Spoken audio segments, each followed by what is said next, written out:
Electrical panel के बारे में कुछ जानकारी बताइए। जी, इलेक्ट्रिकल पैनल में ऐसा रहता है कि आपका जो ट्रांसफार्मर रहता है, ट्रांसफार्मर से जो सप्लाई आती है उसे एक कंट्रोल पैनल, मतलब ऐसा समझ लीजिए कि हमने एक जैसे अपने कमरे में एक स्विच बोर्ड लगा रखा है, उसी तरीके से एक वो पैनल है।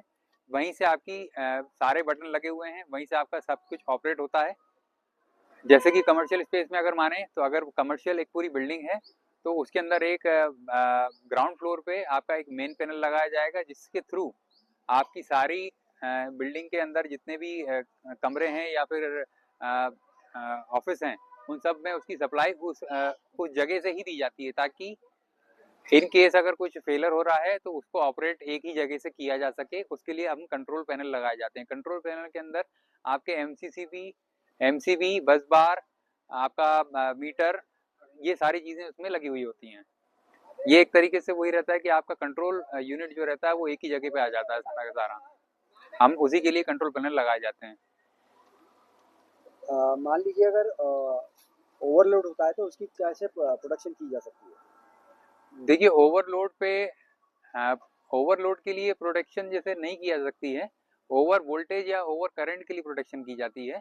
ओवरलोड के कंडीशन में आपका, जैसे कि आपने कभी देखा होगा कि आपके पंखे कभी कभी धीमे चलना शुरू हो जाते हैं, और या फिर कुछ चीज़ें हैं वो अपने लोड से कम में चल रही होती हैं।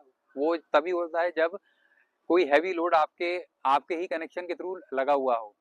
तो वो ओवरलोड तब कहलाता है जब वो आपके जिस भी ट्रांसफार्मर में हो, जहाँ से आपकी सप्लाई आ रही है, उस ट्रांसफार्मर को लोड ज़्यादा दे दिया जाए। जैसे कि मैंने आपको बताया कि 100 केवी का अगर ट्रांसफार्मर है और उसको अंदर अगर अपन ने तय कर रखा है कि हमने इसमें हर एक में 5 किलोवाट का लोड दे रहे हैं, उसके अनुसार हमने 20 जगहों पे अपना सप्लाई दे रखी है। अब अगर ये 100 किलोवाट से अगर 100 केवीए से अगर ज़्यादा लोड हो रहा है तो ये ओवरलोड की कंडीशन आ जाएगी। अब इस कंडीशन में ये तो होगा ही कि आपके जो जहाँ पे आपने लोड की डिमांड है, जैसे कि आपने 10 एसी चला रखे हैं, तो अब 10 एसी अगर लोड ज़्यादा ले रहे हैं तो उस कंडीशन में आपका कोई ना कोई एसी खराब होने की स्थिति बन जाएगी, और आपका ट्रांसफार्मर जो लगा हुआ है वो भी खराब हो सकता है, क्योंकि उसके पास लोड ज़्यादा आ रहा है। ट्रांसफार्मर की कैपेसिटी कैसे आती है? ट्रांसफार्मर जो बनाए जाते हैं वो एक पर्टिकुलर लिमिट के ही बनाए जाते हैं। जैसे कि शुरुआत उसकी 25 केवीए से हो जाती है और ये कई हज़ार केवीए तक चलते हैं। लोड के अनुसार, जो कि हम कह सकते हैं कि जैसे हम किसी भी रेसिडेंशियल के लिए लेते हैं तो हम छोटे ट्रांसफार्मर ही लेते हैं, 200 केवीए तक उसकी कैपेसिटी होती है। जबकि अगर हम इंडस्ट्री में जाएंगे तो वो एमवीए में जाते हैं, मतलब हज़ार हज़ार केवीए के वो रहते हैं।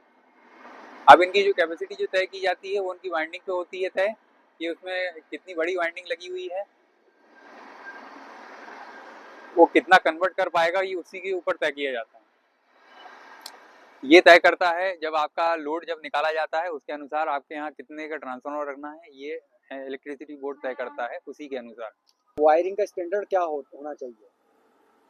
वायरिंग का स्टैंडर्ड ये होना चाहिए कि आपको पहले तो कोई भी वायरिंग करवानी है उसके लिए पहले आप किसी भी जो भी अगर आपका ठेकेदार भी है उससे एक बार ड्राइंग जरूर बनवा लें।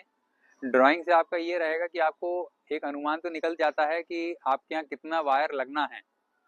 अब वायर लगने के बाद आपको ये जानकारी मिल जाएगी कि आपको कितने का वायर लेना है।